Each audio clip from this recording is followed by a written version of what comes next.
ನಮಸ್ಕಾರ ಸ್ನೇಹಿತರೆ, ಬೆಳೆ ಹಾನಿ ಪರಿಹಾರ ನಿಮ್ಮ ಖಾತೆಗಳಿಗೆ ಜಮಾ ಆಗ್ತಾ ಇದೆ.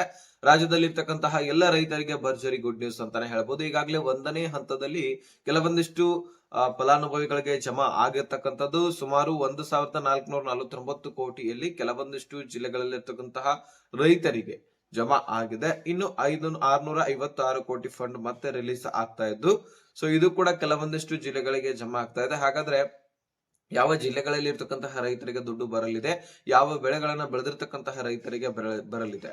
ಸುಮಾರು 30,000ಕ್ಕಿಂತ ಹೆಚ್ಚಿನ ಹೆಕ್ಟರ್ ಅಷ್ಟು ಭೂಮಿ ಬೆಳೆ ಹಾನಿಯಿಂದ ನಾಶ ಆಗಿದೆ. ಅಗತ್ಯಕ್ಕಿಂತ ಹೆಚ್ಚಿನ ಮಳೆಯಿಂದ, ಸೊ ಮಳೆರಾಯನ ಆರ್ಭಟದಿಂದ ನೀರು ನಿಂತುಕೊಂಡು ಸೊ ಬೆಳೆಗಳು ಪೂರ್ತಿಯಾಗಿ ನಾಶ ಆಗಿಬಿಟ್ಟಿದೆ. ಅಂತಹ ಎಲ್ಲ ರೈತರಿಗೆ ಇಲ್ಲಿ ಬೆಳೆ ಹಾನಿ ಪರಿಹಾರವನ್ನ ಕೊಡ್ತಕ್ಕಂಥದ್ದು. ಸೊ ಹಾಗಾದ್ರೆ ಬನ್ನಿ, ಈ ಬಗ್ಗೆ ಕೇಂದ್ರ ಸರ್ಕಾರ ಅಷ್ಟೇ ಅಲ್ಲ, ರಾಜ್ಯ ಸರ್ಕಾರವು ಕೂಡ ಚಿಂತನೆಯನ್ನ ನಡೆಸಿದೆ. ಅದ್ರ ಬಗ್ಗೆನೂ ಕೂಡ ನಾನು ಚರ್ಚೆ ಮಾಡ್ತೀನಿ. ಸೊ ಬಹಳ ಮುಖ್ಯವಾದ ಮಾಹಿತಿ, ನೀವು ಈ ಒಂದು ವಿಡಿಯೋನ ಕೊನೆವರೆಗೂ ವಾಚ್ ಮಾಡಿ. ಚಾನಲ್ಗೆ ಸಬ್ಸ್ಕ್ರೈಬ್ ಮಾಡಲಿಲ್ಲ ಅಂದ್ರೆ ಸಬ್ಸ್ಕ್ರೈಬ್ ಮಾಡ್ಕೊಂಡು ನೋಟಿಫಿಕೇಶನ್ ಆಲ್ ಅಂತ ಸೆಟ್ ಮಾಡಿ. ಈಗ ನೇರವಾಗಿ ಟಾಪಿಕ್ಗೆ ಬರೋಣ.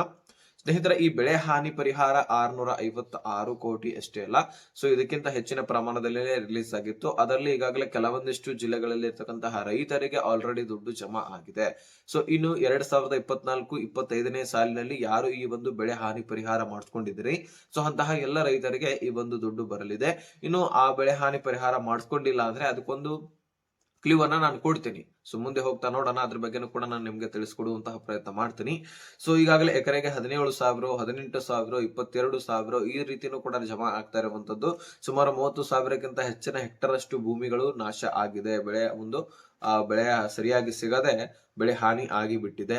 ಸೊ ಇಂತಹ ರೈತರಿಗೆ ಈ ಒಂದು ಪರಿಹಾರವನ್ನ ಕೊಡ್ಲಿಕ್ಕೆ ಕೇಂದ್ರ ಸರ್ಕಾರ ಮುಂದಾಗಿದೆ.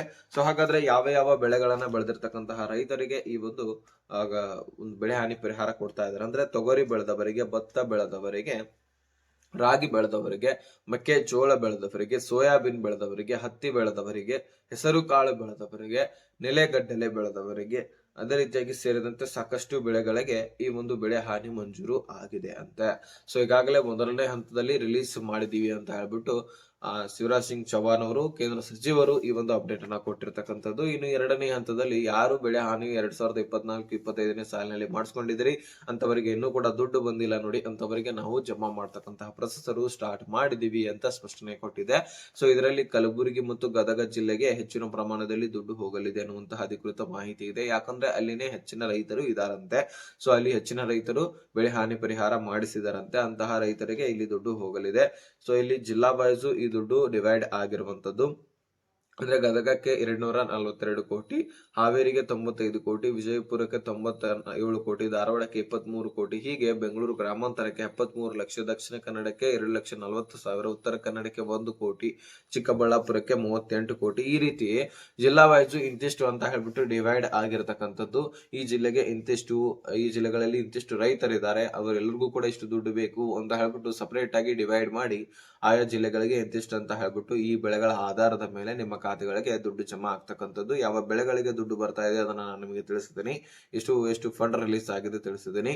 ಇನ್ನು ಬೆಳೆ ಹಾನಿ ಪರಿಹಾರ ನೀವು ಮಾಡಿಸ್ಕೊಂಡಿದ್ದೆ ಆದ್ರೆ ನೀವು ತಲೆ ಕೆಡಿಸ್ಕೊಳ್ಳುವಂತ ಅವಶ್ಯಕತೆನೇ ಇಲ್ಲ. ಡೆಫಿನೆಟ್ಲಿ ನಿಮ್ಮ ಖಾತೆಗಳಿಗೆ ದುಡ್ಡು ಬರಲಿದೆ. ಯಾಕಂದ್ರೆ ಈಗಾಗಲೇ ಬೆಳೆ ಬಹಳಷ್ಟು ನಾಶ ಆಗ್ತಾ ಇದೆ. ಸೊ ಇದರಿಂದ ಕೇಂದ್ರ ಸರ್ಕಾರ ಅಂತೂ ಮೊದಲೇ ಇದರ ಬಗ್ಗೆ ಮುನ್ನೆಚ್ಚರಿಕೆಯನ್ನು ವಹಿಸಿಕೊಂಡಿದೆ. ಸೊ ಹಾಗಾಗಿ ಯಾರು ಕೂಡ ತಲೆ ಕೆಡಿಸ್ಕೊಳ್ಳುವಂತ ಅವಶ್ಯಕತೆ ಇಲ್ಲ. ನಿಮ್ಮ ಖಾತೆಗಳಿಗೆ ನಿಮ್ಮ ದುಡ್ಡು ಬಂದೇ ಬರುತ್ತೆ. ಇನ್ನು ಇದನ್ನ ಹೊರತುಪಡಿಸಿ ಯಾರು ಬೆಳೆ ಹಾನಿ ಪರಿಹಾರ ಮಾಡಿಸ್ಕೊಂಡಿಲ್ಲ ನೋಡಿ, ಸೊ ಅವ್ರು ಏನ್ ಮಾಡಬೇಕು ಅಂತ ನೀವು ಕೇಳಬಹುದು.